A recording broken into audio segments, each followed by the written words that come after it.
Today, we are going to demonstrate how to safely administer an intramuscular injection in the hip region, also known as the ventrogluteal site. Before we begin, always remember the most important step: hand hygiene. Wash your hands thoroughly with soap or use an alcohol-based sanitizer to reduce the risk of infection. Next, position the patient comfortably. The patient can lie on their side or in a supine position with muscles relaxed. Proper positioning is important to ensure both safety and accuracy during the procedure. Now, let's identify the correct injection site. We use the ventrogluteal area, which is considered one of the safest sites for intramuscular injections. It avoids major nerves and blood vessels. To locate it,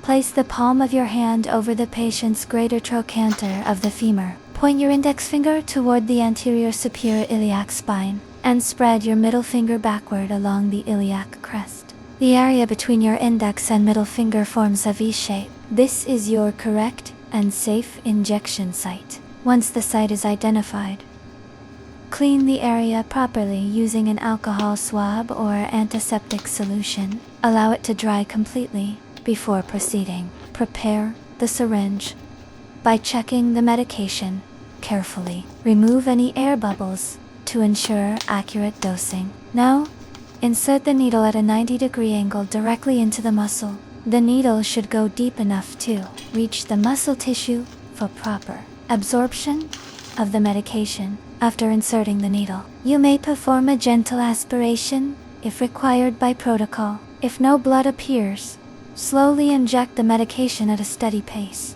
Once the medication is fully administered, withdraw the needle smoothly and immediately. Apply gentle pressure using a cotton swab or gauze. After the procedure, monitor the patient for any immediate reactions such as pain, swelling, or discomfort.